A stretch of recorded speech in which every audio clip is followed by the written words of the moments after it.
So welcome everybody to effectively your day of the Beast. You guys get to spend a lot of time on the Super Duke today, and hopefully a really fast time at that. So KTM's not a company that looks back. However, we've got to not forget where we've come from. And in saying that, and in keeping in line what you guys saw yesterday, we talked through a brief background history on the Super Duke. Originally, it was actually released as a teaser at Intermot a couple of years before, but 2006 saw the introduction of the KTM 990 Super Duke, while 2007 brought the introduction of the first R model. 2008 saw an update to CTG. What is CTG? It's color, trim and graphic, so just basically a color change. And obviously this received that option. So 2009 we had a technical update on the R model. This means we had to conform the motorcycle engine to stricter homologation regulations. While then in 2010 we changed on the base model, the CTG once again. 2011 was no different, and a new CTG brought through, and 2012 saw another update for the R model. 2014 was probably the biggest evolution and change in our history of Super Duke and what we have come to know. Fast forward to 2016, we introduced our first special edition model, while 2017 saw a facelift of the 2014 version. 2019 we changed the colorway of that option, while 2020 saw us introduce a brand new generation of the Beast. 2021 we saw the first RR model, while in 2023 this same model just had a CTG color change. And bringing us to 2022 was the introduction of our first Evo model, which basically was also another game changer in our world, because moving to the semi-active technology suspension. I think before we strip back and we get into the new model, very similar to previous stuff that we've done, I'd love to introduce the man responsible for the last 10 years of Super Duke, and one of the most picky men I know, and in terms of being, let's say, full of trouble with our R&D guys, always giving them a hard time, is Jeremy McWilliams. Jeremy, I think let's have a look at your maybe first phone call or email that you got. What was your first introduction into finding out you're going to be a part of a Super Duke project more than 10 years ago? By the way, that's not true. I'm really quite easy to get on with in the R&D department. They say different. I just love to see the best of every point on this motorcycle during the process, during the R&D process. Achieved. And I guess that very first phone call that I ever had to come along and look at the very first Super Duke was quite some time ago. Yeah. Must be 13 years ago right now. Yeah, 2011.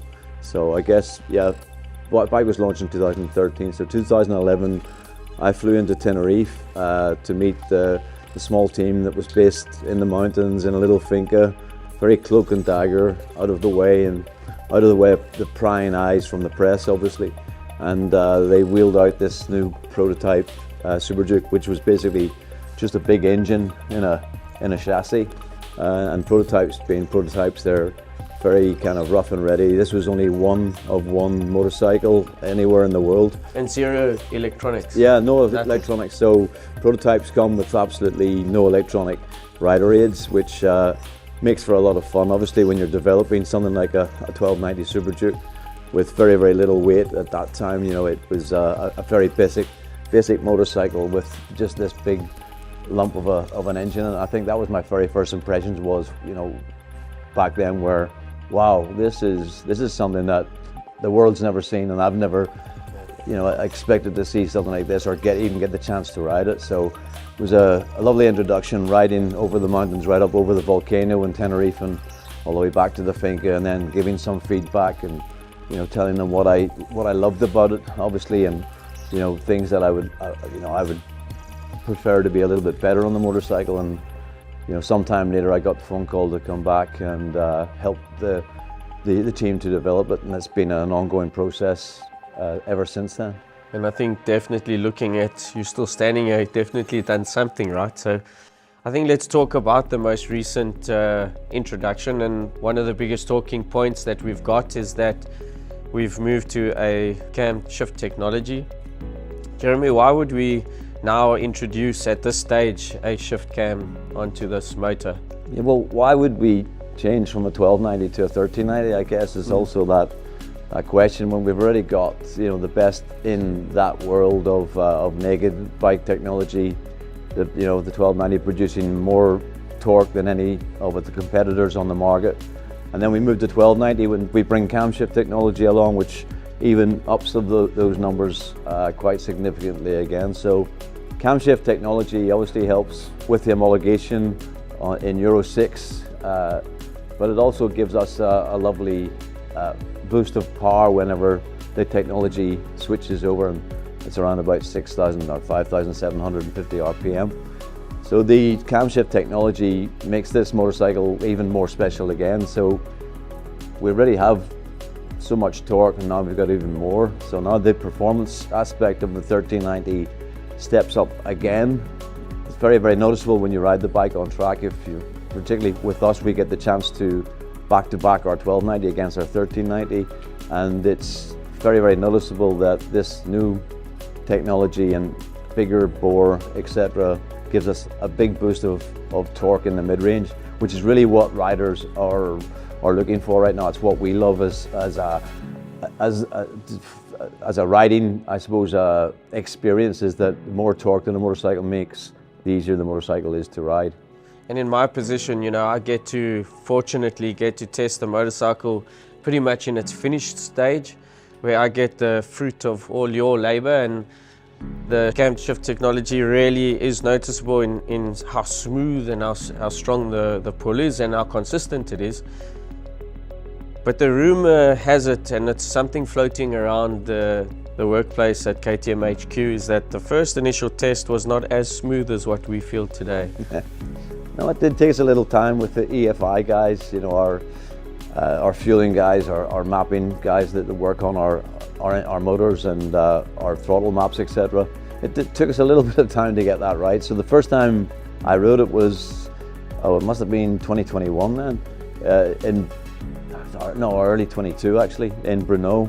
And so we basically brought the 13 and 90 along in the guise of a 1290, so it doesn't look much different. We put it into our current 1290 chassis as it is at the minute. Looks like a 1290, and then we took it on track. And when we took it on track during a track day with one of the promoters, it was immediately apparent to me that we had way more go than we'd ever had before. All of a sudden we're in superbike territory, where we're sitting with Panigales and things on this 1390. Of course, nobody else knows it's a 1390 except us, and we're using this on track. And actually, I thought this is a bit too much.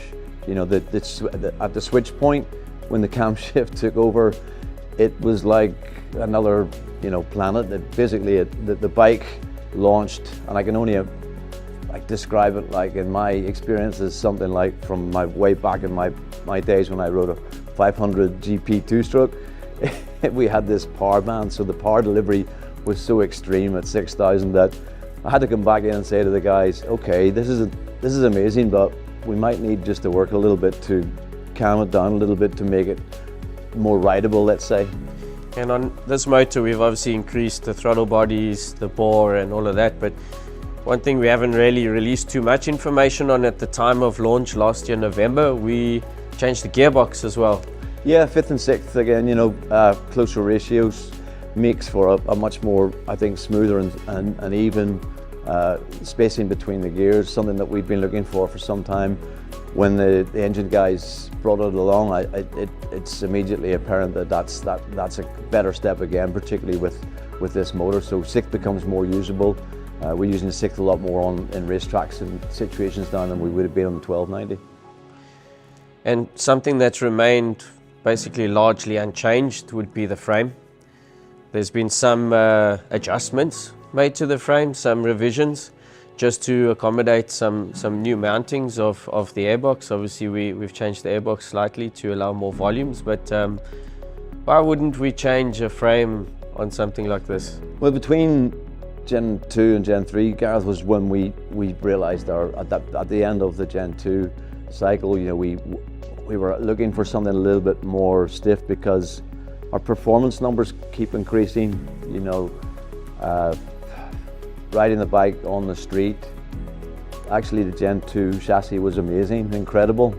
There's nothing you would really change about it. But when you start to put really sticky tires on a motorcycle, and we'd start to do track days, and we have a lot of customers that do track days, and we're noticing that we had a little bit of flex in some situations under extreme load. And I asked, you know, could we look at the chassis? I got a small team. Actually, the team's here today, or half of the team is here today. That we went along and basically came up with a stiffer setting for the chassis. So we were given all kinds of options. Went to Most and basically came up with a number. Firstly, I went faster on the new chassis once we adapted it, and then we came up. The guys are very clever back in Mattycove, and they come up with a number on how to go forward with the new chassis. And this is the new chassis, and that new chassis carries right through from the Gen 3 bike, obviously right through onto the 1390.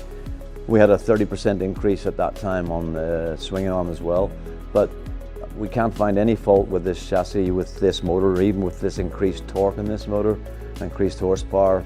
This chassis basically takes care of everything, and we don't want to change what's already the best, you know, for this motorcycle. Sort of fits into our campaign of no bullshit. Yeah, if it does what it does, and Yeah. that's all we needed to do, Exactly. and it's working perfectly well, as you'll find out shortly.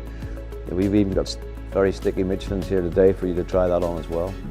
And sticking in terms of chassis, but something that does flex a little bit more, and that's the suspension.